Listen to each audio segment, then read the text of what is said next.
Hello everyone, welcome back to my YouTube channel. I hope आप लोग बहुत ही अच्छे होंगे, स्वस्थ होंगे, मस्त होंगे और अपने काम में व्यस्त होंगे। यहाँ पे मेरा नहाना धोना पूजा पाठ सब कुछ हो चुका है और यहाँ पे मैं अब थोड़ा सा आराम कर रही हूँ ना। सुबह की भाग दौड़ तो आप लोग को पता ही है कि कितनी भागम भाग होती है। अब बच्चे चले गए स्कूल, हस्बैंड चले गए ऑफिस और बाबू अभी सो रही है, तो थोड़ी सी मैं अपने लिए सोच रही हूँ कि स्किन केयर कर लूँ, क्योंकि ना इतना भागम भाग हो जाता है, हम औरतें अपने लिए टाइम ही नहीं देते हैं और फिर हमारी स्किन हो जाती है एकदम डल। तो खैर, अब मैंने अपना प्लान चेंज कर दिया। मैंने सोचा चलो स्किन रूटीन बाद में करते हैं। चलो, पहले नींबू आया था घर से, तो हम इनका अचार बना लेते हैं। देख ही सकते हो कि आप ये ख़राब होने की कगार पे आ चुका है, क्योंकि इस टाइम पे ना तबीयत थोड़ी सी डाउन थी।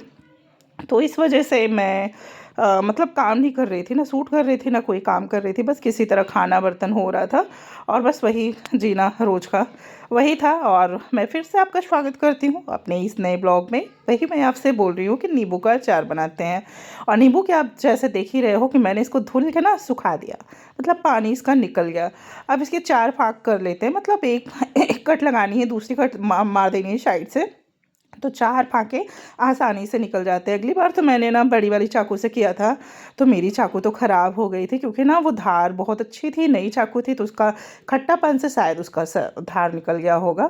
और यहाँ पे फटाफट से अब हम लगा लेते हैं 4-4 पीस। इसके पहले मैंने किए, क्योंकि मैंने देखा इसमें बहुत टाइम जा रहा है, तो फिर मैंने ऐसे बीच से कट लगा लगा के छोड़ दिए, क्योंकि जब वो गल जाता है ना, तो आराम से वो आप चाहे जितने पीस निकाल लो। तो फिर मैंने ऐसे ही किया और पता है इतना टेस्टी होता है ये अचार। सिर्फ सिंपल से इंग्रेडिएंट्स क्या है इसमें, अजवाइन है, काला नमक है, सफ़ेद नमक है, बस। और मसाले वाला तो हमारे यहाँ कोई भी नहीं खाता। मैंने 2 साल बनाया डिब्बे, और दोनों साल के डिब्बे ऐसे ही वेस्ट हो गए, नींबू भी वेस्ट हुआ, टाइम और मेहनत सब कुछ। तो इस वजह से हमारे यहाँ क्या, हमको तो ज़्यादा ही पसंद आता है यही सिंपल वे वाला अचार। तो मैंने पूरा कट्स लगा लिया और कट लगाने के बाद बस ये सिंपल से यही मसाले, 2 ही मसाले जाने इसमें, नमक और अजवाइन। इसी से आपको पता चल सकता है कि कितना अच्छा ये अचार बनेगा, क्योंकि ना अभी इसको गलने में कम से कम 2 महीने समझ लो, या तो 1.5 महीने, इतना तो कम से कम जाएगा, खाने लायक तब बनता है। क्योंकि ये जब नींबू का अचार ना जितना पुराना होता है ना, उतना ही बेस्ट टेस्ट आता है, इसका रिज़ल्ट आता है। तो मैंने सोचा पहले कहीं ऐसा ना हो डिब्बा ना छोटा हो, लेकिन नहीं, इसी में मैंने दबा दबा के भर दिया, क्योंकि जब ये गल जाएगा ना तो इसका हाफ एंड हाफ बचेगा। तो इस वजह से मैंने पूरा कोशिश की कि इसमें जितना आ सके मैं उतना ही इसमें डाल देती हूँ, क्योंकि जितना था उतना ही आ गया। अब लगे हाथ, अपना हाथ भी धो लेते हैं, क्योंकि ना हाथ थोड़ा सा लग रहा है, नमक कट कुट जाता है ना सब्जी उब्जी काटने में, तो हाथ में ना मतलब कट लग गया है, नींबू भी काटने में लग गया है, तो हाथ में जलन सी हो रही है। अब बस उसी हाथ में अपना किचन भी पोंछ लेती हूँ। मेरी एक हैबिट है, कोई भी काम करती हूँ तो मैं किचन को और अपने सामान को मैं पोंछती ही रहती हूँ, क्योंकि देखो छोटा सा किचन है, अगर आप मैशपन में करके रखोगे तो और गंदा लगेगा। और अभी मैंने बर्तन धुला है ना, तो बर्तन अभी सूखे नहीं हैं, तो फिर मैंने उसे सेट नहीं किया है। अब बस हो गया, मेरा डिब्बा भी साफ़ हो गया, किचन भी साफ़ हो गया, मैं भी। और ये रहा मेरा फाइनल अचार। आई होप आप लोग को हमारा अचार पसंद आएगा। ये रेसिपी इजी वे में और क्विक वे में बनता है, बस हाँ टाइम लगता है क्या कटिंग में। अगर आपके साथ कोई 2-3 लोग बैठ जाते हो काटने के लिए, तो आप 5 किलो अचार बना सकते हो आराम से, क्योंकि एक इंसान मतलब 10 से 15 मिनट के अंदर, 10 मिनट में 1 kg नींबू काट सकता है। तो आप सोच ही सकते हो, जिसकी जैसी ज़रूरत होती है वैसे ही नींबू का अचार बन सकता है। तो बस रख दिया मैंने बालकनी में, अब इसमें धूप आती रहेगी, जब छत पे जाएंगे तो इसको छत पे उठा ले जाएंगे।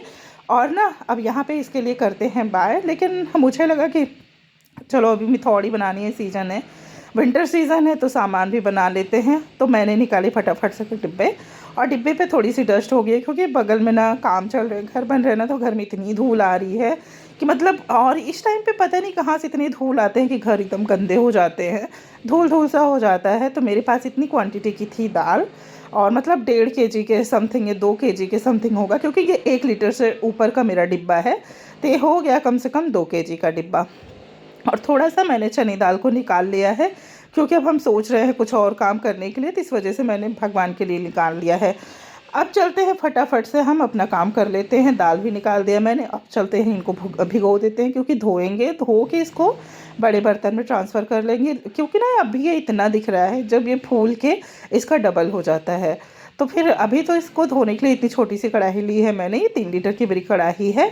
अब चलते हैं इसको धो के आराम से, पहले 2-3 पानी हम जितना मतलब चाह रहे हैं उतना इसको अच्छे से वॉश कर लेते हैं। वॉश करने के बाद फटाफट से अब हम इसको दूसरे बर्तन में ट्रांसफ़र कर लेंगे, क्योंकि ये मतलब 15 से 20 मिनट में चने की दाल फूल जाती है। उड़द में थोड़ा सा टाइम लगता है, तो आप देख ही सकते हो कि कैसे डस्ट निकलता है, देख रहे हो ना। बस यही मुझे निकालनी है। इतना काम करने के बाद थकान तो लग ही जाती है। जब थकान लगती है तो कुछ ना कुछ खाने का मन करता है, और विंटर सीज़न है तो कुछ ना कुछ गर्म चीज़ें पीने का मन करता है। तो अब बना लेते हैं अपने लिए ग्रीन टी, क्योंकि ना अभी गर्मियों में मैंने ग्रीन टी लिया ही नहीं, लेना ही छोड़ दिया था, क्योंकि 2 टाइम चाय पी लेते थे, बीच में एक कॉफ़ी हो जाती थी तो मन ही नहीं करता था, और पेट तो वैसे भी मेरा अंदर नहीं हो रहा है। अगर मैं कोई प्रोडक्ट यूज़ करती हूँ तो हाला हो सकता है कि हो जाए, लेकिन बट मुझे तो नहीं लग रहा है। थोड़ा सा आराम करने के बाद अब मैं आ गई किचन में। किचन में आने के बाद फिर मैंने बनाया अपने लिए ग्रीन टी। अब ग्रीन टी लेके चलते हैं कमरे में, फिर से करते हैं सिप सिप, लेते हैं ग्रीन टी पीते हैं, और उसके बाद थोड़ा सा लेते हैं अपने लिए आराम टाइम, क्योंकि ना आप इतने काम करो और उसके बाद आराम तो आपको चाहिए चाहिए, क्योंकि ना हम औरतें यही होता है कि खड़े खड़े सारा काम करती हैं और उसी बीच में मतलब आपका पैर का तो बैंड बजना ही बजना है। हम हाउसवाइफ का आजकल हाथ पैर में कमर में प्रॉब्लम क्यों हो रही, क्योंकि आजकल मोस्टली ना जितने काम होते हैं हम खड़े होके करते हैं। अगर हम खड़े होके काम करेंगे ना तो हमारे पैरों की तो वैसे ही बैंड बज जानी है। आप अगर यही काम थोड़े बहुत बैठ के करो ना तो आपको ज़्यादा बेनिफिट मिलेगा, आपकी कमर और पैर दोनों को आराम मिलेगा। और यही सेम प्रोसेस हुआ मेरा आज, जो मैंने ये अभी दाल भिगोई हूँ ना, इसका मैं नेक्स्ट वीडियो में डालूँगी, क्योंकि वीडियो बहुत ज़्यादा लंबा हो जाएगा और आप लोग हो जाओगे बोर। और नेक्स्ट वीडियो में फिर से दिखाएंगे कि किस तरीके से मैंने किस पोजीशन ले लेके अपनी मिथौड़ी को डाला है। और दाल तो अभी भीगी है, अभी इसका नेक्स्ट वीडियो आपको पहुंचा देंगे। और मौसम देख ही सकते हो शाम के टाइम का कैसे हो जाता है। अभी यहाँ पे टाइम हो रहा है 5 बज रहा है, बाबू सो रही है और दोनों नीचे टीवी देख रही हैं। तो फिर से मैं आ गई अपने कमरे में, और अभी थोड़ा सा लाइट का ना सामने एकदम फ्रंट पे पड़ रहा है तो धुंधला लग रहा है। अब अपने बालों को मैंने खोल के रखा था ना, इसको बना लेते हैं जूड़ा, क्योंकि हम औरतें या तो क्लचर लगा लेते हैं और या तो जूड़ा बना लेते हैं, इसी से हमारे बालों की बच जाती है बैंड। अब पीते हैं ग्रीन टी, और बाबू भी सो रही है, चलते हैं फिर इसको उठाते हैं, क्योंकि शाम के टाइम अगर ये नहीं उठेगी तो फिर बहुत लंबा सो जाएगी, और फिर रात में बच्चे अगर ये टाइम नींद ले लेते हैं तो फिर उसके बाद बहुत प्रॉब्लम करते हैं प्रॉपर सोने में। तो हमारे साथ तो यही प्रॉब्लम होती है। और ये रही मेरी ग्रीन टी, अभी बहुत ज़्यादा गर्म है ना तो पिया नहीं जा रहा है, थोड़ा सा अब इसको अब 10-5 मिनट के लिए रेस्ट छोड़ते हैं, तब तक के लिए लेते हैं बाय बाय।